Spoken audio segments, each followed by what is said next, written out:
How's it going, guys? So we are on our way home from Walmart. I just was there picking up a few things and filmed a short video of me talking while I was doing that.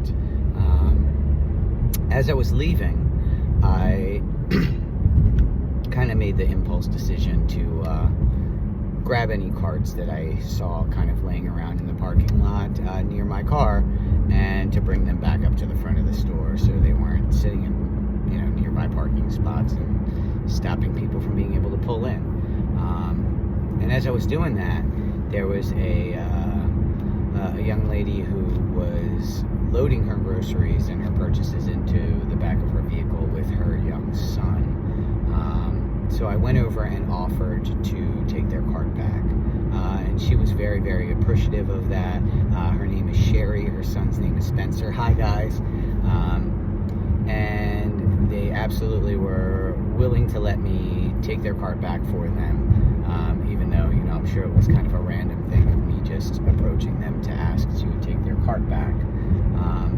As I was in the process of grabbing their cart, I noticed that they were loading a large TV into the back seat of their vehicle, and they were driving, just a standard size sedan, a little smaller than my vehicle. And they were having a tough time because the TV box was very big, and they were able to get it into the back seat, but they couldn't get the doors closed properly.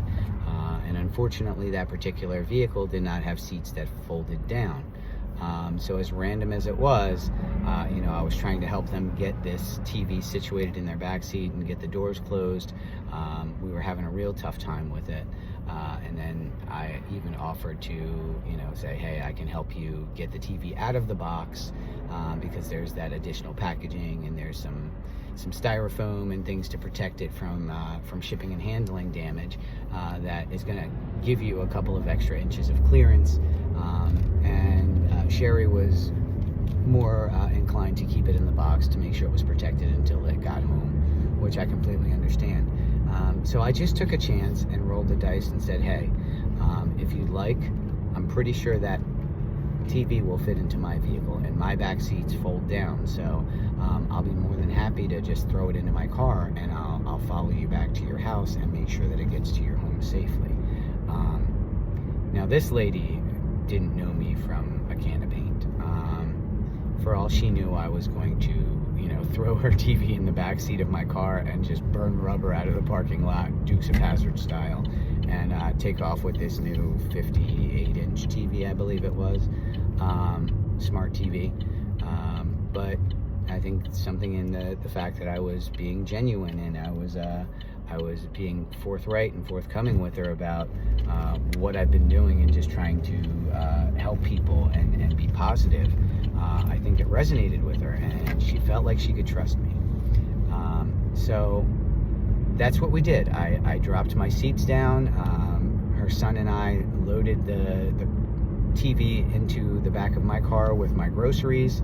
And even though she lived a couple of miles south of the Walmart, and I live a couple of miles north of the Walmart, I drove to her place in Felton, followed her there, helped her son lift the TV up and bring it onto the front porch where her significant other or her husband was waiting at home with the rest of their family. So I was able to kind of hand off to the gentleman of the house at the front door. And as I was speaking with Sherry after the fact, she informed me that the TV was actually a gift for her child Spencer, who was with her, because he had done really, really well in school. He had been named, I believe she said he was Student of the Month, and he had a TV that was no longer working properly. So this TV was kind of a reward for him. And she was very, very sweet and very nice. She offered to give me money for my gas, and I did not take a dime from her, because it was absolutely a privilege and a pleasure and an honor to be able to do that for her and to be of service, because the last thing that you really think about when you're making a purchase like that is, is this going to fit safely in the back seat of my car, especially when it's something for your kids, something that you want them to have.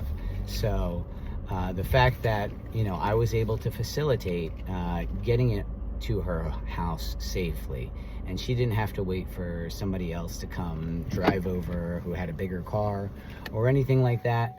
I was right there in that moment, and I was able to do that. It made me feel really good. And so, we've talked about the fact that I certainly don't have a ton of money in the bank account, but that $10 that she offered me for gas, it's like the $4.66 that I helped a gentleman out with in the checkout aisle while I was paying for my groceries. That money, it's not going to make or break whether or not I make it to the next payday. So the benefit of knowing that I helped someone else out, and wasn't seeking anything in return other than just trying to make someone's day a little better, make someone's footsteps a little lighter as they navigate through this world. And that's worth that $4.66, or that's worth that gallon of gas that it took for me to get to and from Sherry's house. Those are things that I will gladly come out of pocket for, because the rewards that I receive are not financial.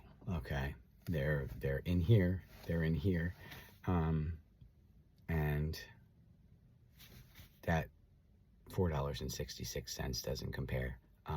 It's a bargain, and it's way more than a bargain.